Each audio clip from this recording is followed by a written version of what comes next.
Good morning, सुप्रभात, सबको जय मसीह की। आइए आज का वचन पढ़ेंगे हम लोग।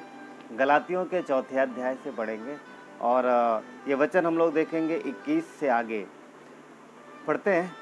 तो यहाँ पर इस प्रकार लिखा है, वचन 21, तुम जो व्यवस्था के अधीन होना चाहते हो मुझे बताओ, क्या तुम व्यवस्था की नहीं सुनते? तो एक सवाल है पौलुस का यहाँ पर। जो लोग व्यवस्था को मानते थे उस समय, पौलुस उनसे सवाल कर रहा है कि क्या तुम व्यवस्था की सुनते नहीं हो? क्या तुम व्यवस्था की मानते नहीं हो? मानना है ना, व्यवस्था की बात मानना है, क्योंकि तुम व्यवस्था के अधीन हो। और वो विश्वासी हैं। पौलुस ये विश्वासियों को लिख रहा है और वचन 22 कहता है कि ये लिखा है। देखिए, एक्चुअली यहूदी लोग थे, कई सारे यहूदी हैं जो विश्वास में आ गए थे, यीशु पर अपना भरोसा रख रहे थे, परंतु वो पुरानी व्यवस्था को जो मूसा के द्वारा दी गई, उस व्यवस्था को उस व्यवस्था को समझ नहीं पा रहे ठीक से, या फिर उस व्यवस्था से विश्वास की ओर बढ़ नहीं पा रहे थे। वो उस विश्वास में जो मसीह यीशु के द्वारा मिला था, उस विश्वास में बढ़ नहीं पा रहे थे।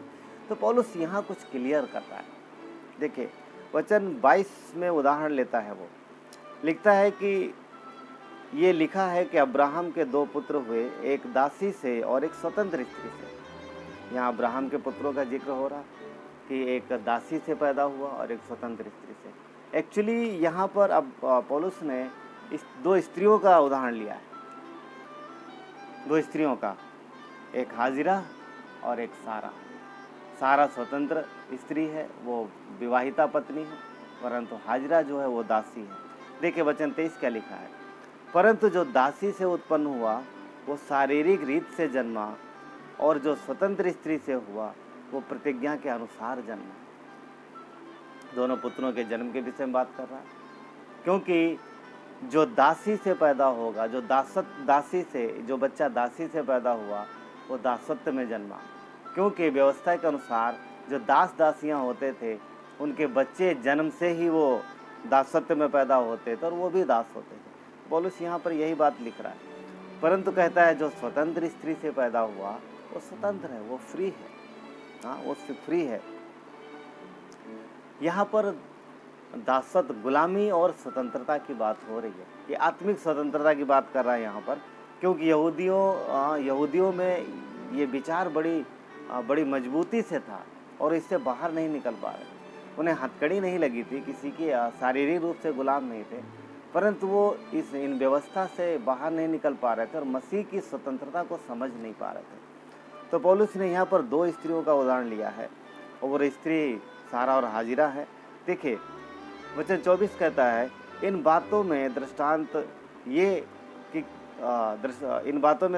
है, ये स्त्रियां मानो 2 वाचाएं हैं, एक तो सीने पहाड़ की जिससे दास ही उत्पन्न हुए, और वो हाजिरा है। अब देखिए यहाँ पर जो व्यवस्था दी गई उसकी बात कर रहा है। जब मूसा ने व्यवस्था दिया तो मूसा के द्वारा जब व्यवस्था आई तो सारे लोग व्यवस्था मानने लगे और व्यवस्था के अनुसार चलने लगे। उस समय ज़रूरी था व्यवस्था देना, क्योंकि लोगों के पास नियम नहीं थे, रूल्स नहीं थे, और व्यवस्था परमेश्वर की पवित्रता को प्रकट करती है, और व्यवस्था जो है थोड़े समय के लिए थी। पौलुस यहाँ पर यही सिखाने की बात कर रहा है कि जितने लोग जिन्हें व्यवस्था मिली, उस व्यवस्था के बाद भी पैदा हुए, व्यवस्था पाने के बाद भी, वो सब उसके अधीन हुए और उन्हें व्यवस्था मानना है। परंतु मसीह के बाद, यानी मसीह यीशु के आने के बाद व्यवस्था पूरी हो जाती है, व्यवस्था का कोई काम नहीं रहता है, क्योंकि यीशु ने व्यवस्था पूरी करी। और अब जो मसीह यीशु के द्वारा जो हमारे पास शिक्षा आई है, हमें उसको आगे लेके चलना है। वचन 25 कहता है, हाजिरा मानो अरब का सीने पहाड़ है और आधुनिक यरूशलेम के समान। देखिए यहाँ पर हाजिरा को 2 उदाहरण दिया उसने, सीने पहाड़ और आधुनिक यरूशलेम। ये दोनों उदाहरण क्यों दिए?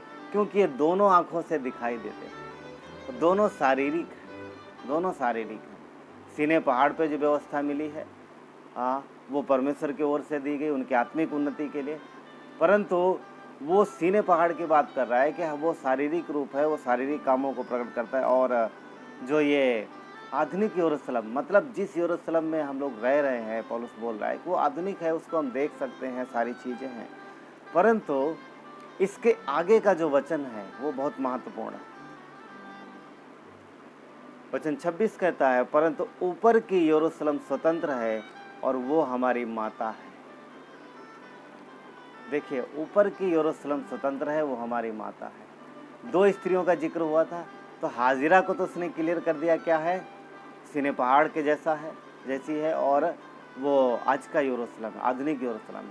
और हाजिरा को जो उदाहरण वो किसकी तरफ से किसके लिए लिया गया है, गुलामी दासत्व के लिए लिया गया। और जो गुलामी में पैदा हुआ है वो गुलाम ही रहेगा। देखिए, अगर व्यवस्था के द्वारा लोग छूट जाते, अगर उनका उद्धार हो जाता पूरी तरीके से हमेशा के लिए, हाँ, किसी और की आवश्यकता नहीं होती, तो फिर धरती पर यीशु मसीह यीशु मसीह को आकर के प्राण देने की जरूरत नहीं थी। व्यवस्था एक मार्गदर्शक थी, परंतु व्यवस्था मंजिल तक नहीं पहुंचा रही थी। यीशु ने आने के बाद लोगों को मंजिल तक पहुंचाया, और मसीह यीशु में हमें स्वतंत्रता मिलती है और हम उस व्यवस्था की और दासत्व की गुलामी से छूट जाते हैं।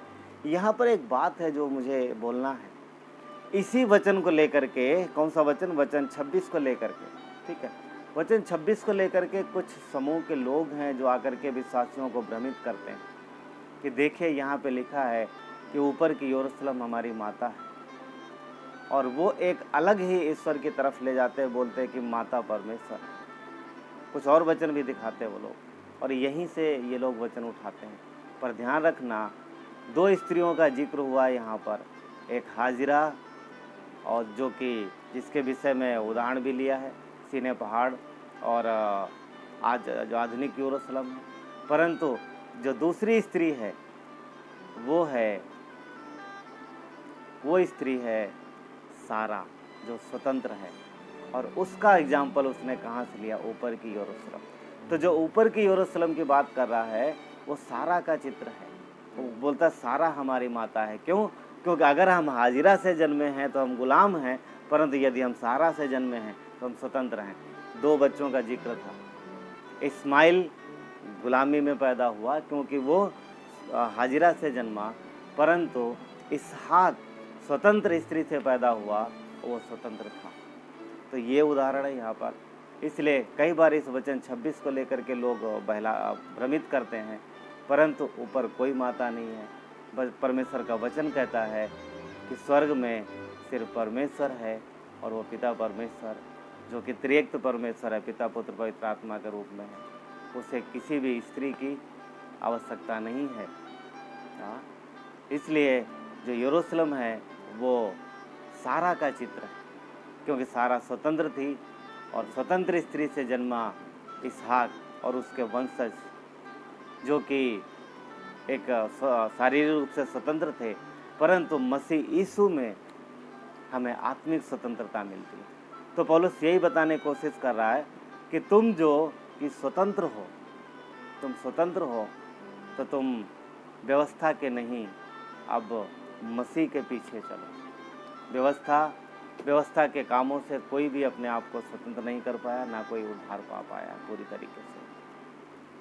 इसलिए मसीह के द्वारा उद्धार आया है और हम स्वतंत्र हैं, हम गुलाम नहीं। प्रभु आपको आशीष दे। आमीन।